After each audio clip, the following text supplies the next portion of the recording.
Hello my friends, what's up and welcome back to my channel. Welcome to today's video, which you already know what this is going to be about, and it is the Natasha Denona Circo Loco palette. Of course, I had to pick this one up along with everybody else. I say everybody else, but it's a particular color story. Just seems like it is the talk of the town right now. So we're going to play around with this palette, put it on the eyes, give you swatches on my skin tone and a deeper skin tone. We're just going to talk about this palette in its entirety, and that way hopefully you will know if this palette is right for you. So if that interests you, then just keep on watching. So this is one of her 15 pan eyeshadow palettes, the larger size. I can't remember her $65 ones if those are 15 as well, but this is the larger size, so along with the larger pan size comes the larger price tag. It is $129, but that is the standard for her larger palettes. It is made in Italy and has a 24-month shelf life.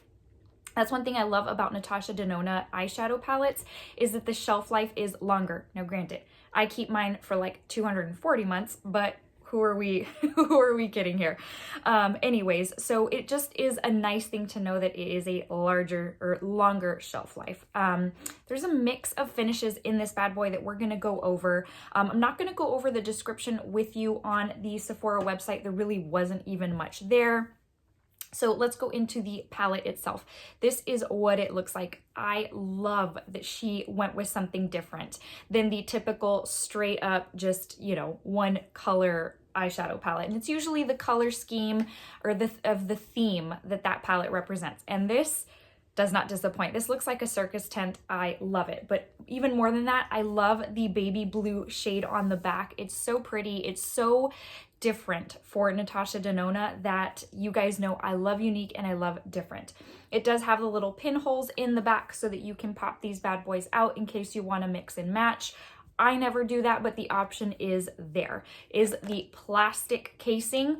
You already, if you are a Natasha Denona aficionado, then you already know how these look. But in case you are new to the brand or to this palette, then this is what it looks like. It's got the mirror on the inside, and then it's got 15 glorious bright eyeshadows, colorful pops in this eyeshadow palette, which I am so excited for because I love a neutral palette. I think they're lovely. I think they're probably more popular than just pops of color, but I'm a pop of color type of girl. I love a good standout, bold, even neon shade. So this was right up my alley. So this is what this looks like. Yes, they are placed kind of all over the place, and I could see it freaking somebody out who may be newer to pairing shades together.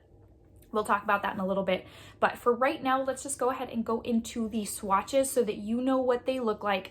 I feel like there's so much differences out there online as far as what this looks like, because I honestly thought this was going to be a straight up jewel tone palette, which is really not my jam. I'm not usually, you know, gung-ho about just straight up jewel tone shades. But then as I've seen videos pop up in my YouTube feed about people already receiving this, like in their thumbnail, it looks brighter. And yet the way it looks for me is kind of in between the two. So we'll talk more about that, but I'm going to get you swatches so that you know what these look like. Let me grab the first row and I'll be right back. First five, we've got Firework, Razzle Dazzle, Acrobat, Snow Cone, and Cotton Candy. I absolutely love the shade names to this palette. I feel like it goes in theme with, you know, obviously what this palette represents. So these are the first five. You guys know I love me this type of shade. So let me grab the next row and I'll be right back. For the next row, we've got Electric, Grin, Cannon, Flip, and Fun to Mime. So these are kind of going to be, I think, out of order in the way I'm swatching them. I'm sorry, but here's what we've got there. What is up with my arm? Every time I swatch down this way, every single video never fails. It always goes down this way. So that is what that looks like. I love me these baby blues too. So, so pretty. Let me grab the last row and I'll be right back. Last row, we have Spiral, Magic, Aerialist, Act, and Joker. Let's see. I need to go this way. Oh my goodness.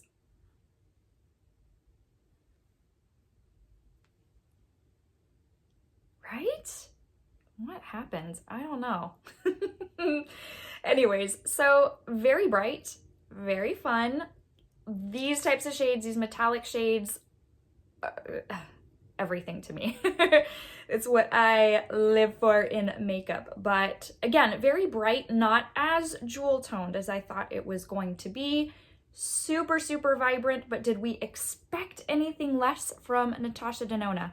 I think not. All right, guys, so let's go ahead and go into the demo where we put this on my eyes together. It's gonna be so she had done a monochromatic orange look using this palette on, I think, Instagram, and I was very inspired by that, but I wanted to kind of put a twist on it because I wanted more than just the orange, but I still wanted that monochromatic orange type of feel. So that being said, we're gonna play with a few of these shades. I hope you enjoy, hope you find it easy to follow, and I'll be right back with final thoughts. Let's get this party started using the Joker shade, which is the pink matte, and a blending brush. This particular one is by Milk Cosmetics. I'm going to start placing this in my crease. Now I will tell you, these mattes are quite pigmented, this one especially. So I did go in with a somewhat of a light hand because I was wanting it to build it up. I didn't want it to look too harsh. I was trying to go for kind of a feathery look, but it's very pigmented, so the pink is definitely there. I'm just going to blend it out. I did layer it a couple of times, again, because I was building up, but got it to the place where I want it. So with a different blending brush, I'm going in with the shade Firework, which is the orange matte shade. I saw a tutorial by Natasha Denona in which she did an orange monochromatic look using this palette, so that was really my inspiration for this. So I'm going in with multiple layers of this. Now it builds so nicely. It is pigmented, but I needed it to be deeper than the metallic shade that we're going to put on the lid, and so that's really the reason you see me blending this or layering this like 3 or 4 times. In addition to the outer portion of the lid, I am taking it right under that Joker shade, kind of all the way across my crease. So just right under the pink, still creating that little arch and connecting with the outer portion of the lid. Guys, was there any doubt that I would use my Fenty Pro Filter Eye Primer? My goodness, I've gone through so many of these at this point. So just grabbing a little bit on my finger and placing it on the bare spot of my lid where I'm going to place that metallic shade, just laying that down so that I have an uber tacky base. Again, this primer is ideal for making shadows pop. Metallic shadows, mind you. Going in with the shade Spiral. It is like a fiery orange shade. This is so pretty. It reminds me of like orange juice, but better. I don't even know what I'm saying. Just going in with my finger and placing this down. I did go in with a couple of layers, but obviously there's certain places I can't reach with my finger. So I am going to go in with a shader brush. This is a Jaclyn Hill Morphe shader brush, if I remember correctly. Going in with some product into the little places, again, that I couldn't reach with my finger, which is towards my inner corner and then up where my lid meets my crease. Okay, I'm going to go back with another blending brush, the same one that I used earlier, and now I'm going to layer some of that matte Firework shade over what I just put down for Spiral. So just kind of getting these to blend together. Again, going for kind of that monochromatic look with a pop of pink. So going back in with Joker, and I'm just going to place a little bit down because I lost a little bit. I mean, I feel like that's the usual. You always lose what's in your crease, and so I like to go in once I'm done with my lid and just replenish some of that so that you can really see it peeking through. Again, with my Fenty Pro Filter Eye Primer, going in directly with the wand and just placing a little bit on my inner corner because we are going to go intense on the inner corner. I'm going in with Razzle Dazzle. This is a beautiful shade and it's got this sparkle in it that's so intense, but it's not chunky sparkle. It's like built into the formula. Now granted, this is not the ideal inner corner shade. You're probably saying, what are you doing? So you can tell there's a difference between two eyes in this because I layered. So the beauty of this shade will peek through even though I'm going to layer another shade on top, which is going to be Aerialist, my absolute favorite shade out of this eyeshadow palette. It's like a lavender silver, and I went in so lightly with this because I didn't want to overpower that Razzle Dazzle shade, but I still needed to brighten it up, obviously, because of my inner corner. Now I'm going to go back into the shade Firework with a kind of like a, I forget what these are called. It's like it's a stumpy liner brush. I don't know. Maybe it's like a smudge brush. It's by It Cosmetics from a holiday collection a few years back. Just place that kind of like halfway to 3/4 of the way on my lower lash line, and then flipping the brush and using that same shade Joker, just finishing that out on the outer portion of my lower lash line and just blending them where they meet.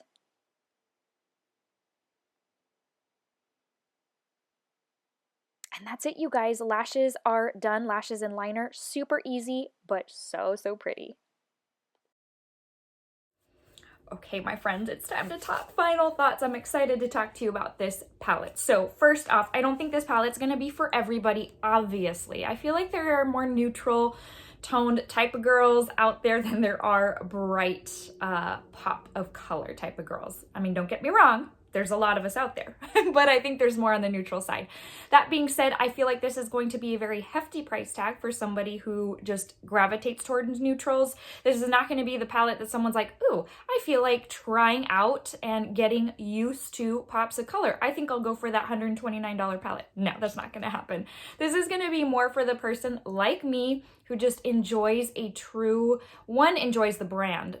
I love her eyeshadows, but in addition to that, loves a good pop of color. So I don't know that this one's going to be as popular as her, prior palettes. I feel like, I have a hunch, this is gonna be kind of like the Tropic palette. Do y'all remember that one? It is bright and just fresh feeling. It's very tropical. It didn't do as well. It ended up in the sale section. I don't know that that'll happen with this one because this one is limited edition. I don't remember the Tropic palette being that, but it is limited edition. I think a lot of people are going to wait for the VIB sale that's around the corner. I almost did that myself, but I thought, you know what, let me grab it now. That way I can throw this up for you and you will know whether you want to pick it up during the sale or not. So that being said, the packaging, absolutely beautiful. I love when brands do something different than what they're used to doing, add something a little bit more unique and different to my collection. And from somebody who collects a ton of eyeshadow palettes, it's just so nice for a brand who does the regular thing to do something different. I love that the cover is different. It does look like a circus tent to me. And like I said, I love the color of this back part. It's so pretty. As far as the shades, let's talk about that, because in the original stock photo, I legit thought this was going to be a jewel tone palette. And I was like, do really want to spend that much money for a jewel toned palette? But then I thought, I've been buying Natasha Denona palettes since the Star palette, which was a few years ago. So kind of hurt my heart to pass on it. But so I ended up getting it the first day it came out on Sephora's website. I had a gift card to use. I was like, perfect, I will use it on that. And then over the last day, I feel like my YouTube has been there's been an influx of people putting up their videos for this palette. And I haven't really wanted to watch any because I don't want to be biased or sidetracked, or I don't want something to sway me one way or the other. But I can absolutely tell by the thumbnail in people's videos that this was looking brighter in their videos. And I'm like, so it looks jewel toned a little bit deeper on one. It looks bright in people's thumbnails. And with me, I find it in real life to be in the middle of that. It's not the jewel tone side, which I'm so happy about. And it is not on the super bright side of things either. It's kind of in the middle. So if you were wondering about that, then just know that it's kind of I feel like there's so much out there online that it's not really a true picture of what the shades really look like. So as for formulas, you kind of have a mix in here, which I'm always happy about. You have the regular mattes. You've got these kind of metallic type of shades, which I should show you as I go through that. So you've got the regular mattes in here. You've got the metallic type of shades, like I was saying, kind of in here. Razzle Dazzle is the metallic, but it's got sparkle in it, just built into the formula, not chunky sparkle. The elegant type of sparkle that we know about Natasha Denona. And then there are the foiled shades, which are, I feel like, specifically for me. Not really. So Aerialist and Snow Cone, foiled metallic. You saw the swatch. You saw how it went on my inner corner. Just absolutely beautiful. So the shade Acrobat. If you are a fan, or maybe you hate it, of her cream to powder formula, I for one love it. I remember she first put one into the cranberry palette, that 5-pan palette, and I absolutely fell in love. And it's crazy because so many people hated it. She ended up reformulating that palette for it to just be a powder formula. So Aerialist is one of the cream to powder formulas. This is a formula I just love so much, and I guess I never really understood the hate behind it. For me, they blend like a dream. They're so pigmented. They're easy to work with, easy to use, but I don't think everybody had that same experience. So just know that you do have one of those in this eyeshadow palette in case you have a love-hate relationship with that type of formula. So that being said, this is an absolutely beautiful palette. Obviously, you can tell how I feel about it. Another thing I want to mention to you is this Aerialist shade. When I first got this palette, I thought this was straight up silver. I really did, till I started playing with it. And it's actually it's got like a lavender tone to it that is absolutely stunning. I feel like there was a palette recently in which I kind of had a similar experience. What palette was that? I can't remember. Anyways, so just know that is not a straight up silver. It does have a lavender tone to it. Absolutely beautiful. I really think that's probably my favorite shade in this eyeshadow palette. Snow Cone, same thing. It's got like a blue tone to it that just makes it so appealing, unique. That's what I love, is unique. It's adding different to my collection that I didn't have before. So definitely these two, my favorites of the bunch. And, you know, again, they are that foiled finish that I absolutely live for in the makeup world. So that being said, this palette, like the mattes, they build so nicely, so easily. That pink that we put in the crease, I actually went in with a light hand because if you go in heavy, it is very, very pigmented. And I have found that these mattes are almost a little bit more pigmented or deeper than you would expect by just looking at them in the pan. They just go on so nicely and build up very well. But like I said, in addition, they are very pigmented for being these types of shades. Like these, especially this one, you'd say, okay, it's pastel, it's gonna take a ton of building. No, it's actually really, really nice. And then same with Cotton Candy. It's this baby pink and it goes on, you would think it would go on like a light wash of color. It actually goes on very nicely. So again, for my deeper skin tone ladies, based on the swatches, I hope that that helps give you an idea of how this palette, some of these lighter shades would work for you. But as for me, this palette is an absolute home run. I will get so much use out of this palette. And I know I'm probably going to be one of the few people who say that just because the color story is very all over the place. I can understand that sentiment. But what she does suggest, if you're kind of not happy with the color scheme or if you are just not inspired with the way it's laid out, what she suggests is redoing these, like popping these out, and do it in a horizontal shape, like row, to where what you would envision as the colors that pair together, put them all together. Or you can do rows of 3. She even says if you want to go diagonal, make it your own circus pattern or whatever the case may be. So I love this eyeshadow palette. I think it's amazing. But then again, just know where I'm coming from in that I love super metallic punchy shades and I love these types of shades. I love bold, I love pops of color. So this is coming from somebody who loves the brand but loves these types of shades as well. As far as the quality, I think it's on par with some of her best. I love the quality of this eyeshadow palette. It's buildable, it's easy to use, it's pigmented, and it is foiled and metallic. All right, guys, that brings us to the end of this video. I hope you enjoyed and found it helpful. Before I let you go, I want to give you a very quick verse of the day just to motivate you and encourage you. Okay, my friends, so today real quick comes from Matthew 5:8, and it says, "Blessed are the pure of heart, for they shall see God." If you know that verse, you know it is from the Beatitudes, and it is an absolute beautiful passage. I encourage you that if you don't already know Jesus as your Lord and Savior, that you would seek him, that he would make himself so real to you in a way that you would feel his peace and his love in a way that no one has ever showed you before, so that you know that it comes from him. He's the best decision I ever made, and I just love sharing that with you, not in an effort to force it down your throat, anything like that. Just to share good news, quite frankly, just to tell you that Jesus loves you so very much. All right, guys, thanks again for stopping by. I will see you in the next one. So until then, please stay safe and stay well. See you soon. Have a great day. Bye, guys.